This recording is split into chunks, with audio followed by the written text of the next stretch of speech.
In the poem Next Day, we are dealing with a common theme of literature, but an ignored part of our own society, growing old and the fear of death. When surgery, creams, and potions can no longer change or halt the process on our faces and bodies, women have to succumb to becoming elderly and put their youth on an altar for time to burn away. The woman in our poem doesn't just lament about lost youth, but rather the idea that she is in fact old and sedentary, almost stagnant with life's mundane rituals. She is haunted by death as her next logical step in her life.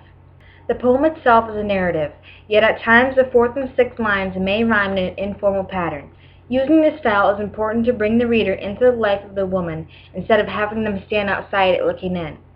We open in a grocery store where many readers may have had the same experience, that of buying what you need for dinner, and even in that movement, seeing life itself somehow becoming mechanical and unfeeling, unwavering in its forward path to nothing and nowhere. The woman is purchasing Cornish game hens and rice in the same fashion that one would dress themselves in the morning, routinely. We must have a narrative to show the bored fashion in which the woman accomplishes this task. This may in fact be the most important task of her entire day, and she treats it as if it is the worst, focusing on the young boy at the supermarket who no longer notices her as the young woman she used to be. Next Day has definite sections of wandering thought, much like stream of consciousness writing, where ideas come into the mind and flow onto the page instead of having one long drawn-out thought. We start in the supermarket, but we end at the woman's own grave. Now learning becoming old has made the woman understand she is immortal and she will die.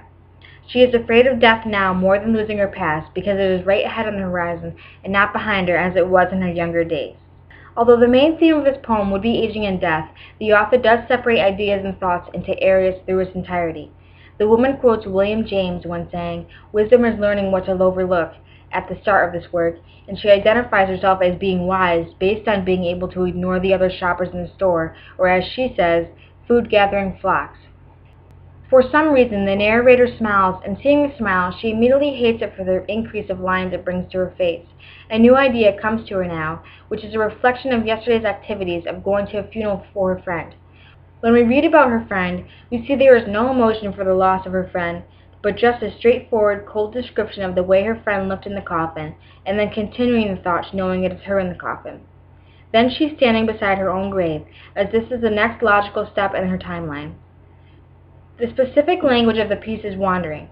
In choosing a narrative style, we have at first the normal ideas of a person, but it then can turn into a more grandiose way of thinking. We have a normal description of grocery shelves behind the idea of food-gathering flocks, instead of just using her normal language, which would be perhaps something like other shoppers. The author does this throughout the piece. It doesn't seem flowing, but intrusive and almost jarring to the work itself. It is almost as if the author had his own ideas of what would sound good in parts and throws it in, which takes away from the voice of the narrator.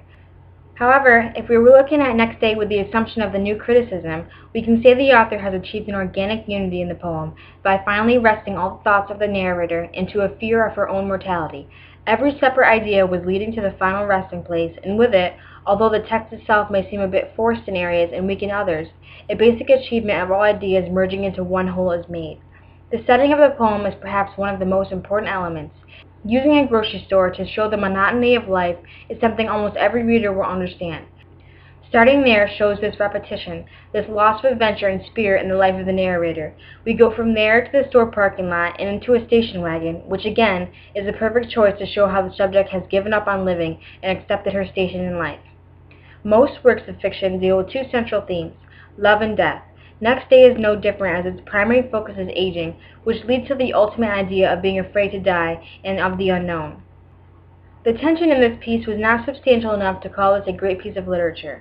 From the onset, we have a woman who is focused on herself, on lost youth, on having an unexciting existence, and then of death.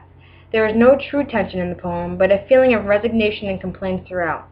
The only small sign of tension was of the woman missing lust in her life, and yet proclaiming it as vile, but 1 second later focusing on wanting her family around in the space of 4 lines.